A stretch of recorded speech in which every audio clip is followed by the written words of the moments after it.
పిచ్చి పలు రకాలు అని ఊరికనే అనలేదు. అవునుల్లా ఈ మధ్య రోజు రోజుకి జనాలకి రీల్స్ పిచ్చి అంటువ్యాధి కన్నా ఎక్కువగా పెరుగుతుందిలా. గా పిచ్చితోని ఏం చేస్తున్నాం, ఎక్కడ చేస్తున్నాం అని ఆలోచన చేయకుండా ఇగో గిట్ల పిచ్చి పిచ్చి పనులు చేస్తున్నారు.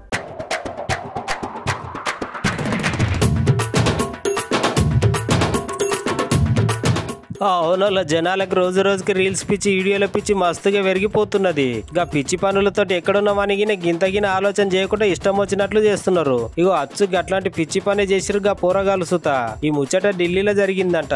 ఇక ముచ్చట ఏంటంటే అగో గా ఇద్దరు పోరగాలు ఓ పోరి ఒక పోరడు ఇద్దరు కలిసి ఇన్స్టాగ్రామ్ రీల్స్ చేస్తారంట. మరి ఇలాంటి దిక్కుమాలిన ఆలోచన వాళ్ళకి ఎందుకు వచ్చిందో ఏమో గానీ ఇక మామూలుగా రీల్స్ చేస్తే జనాలు ఎవరు చూస్తలేరు అనుకున్నారో ఏమో. కానీ ఇగో గిట్లా ఒకరుగా ఇంగ్లీష్ సినిమాలో స్పైడర్ మ్యాన్ లెక్క గా అక్క సినిమాల హీరోయిన్ల లెక్క డ్రెస్సులు వేసుకొని ఇగో గిట్ల ఢిల్లీలో రోడ్ల మీద షికారు చేస్తున్నారంట. గట్ల రోడ్ల మీద షికార్లు చేస్తుంటే పోలీసు అన్నలు చూసుకుంటూ కూటారా, నాడి రోడ్డు మీద గిట్లాంటి పిచ్చి పనులు చేస్తారా, జనాలను ఇబ్బంది పెడతారా అని చెప్పి వాళ్ళ మీద కేసులు పెట్టిర్రు. పోలీసు అన్నలు ఎంక్వైరీ చేసినా దాని ప్రకారం అయితే వాళ్ళ పేర్లు ఆదిత్య, అంజలి అని అంటున్నారు. వాళ్ళని గిట్లా ఎందుకు చేస్తున్నారని అడిగితే మేము ఈవెంట్స్ లలో సుత గిట్లాంటి కొత్త కొత్త గెటప్లతో స్టార్ట్ చేస్తామని చెప్పిర్రట. వీళ్ళు చెప్పిన జవాబులు విని పోలీసు అన్నలు సుత పరిశాన్ అయ్యిండ్రట.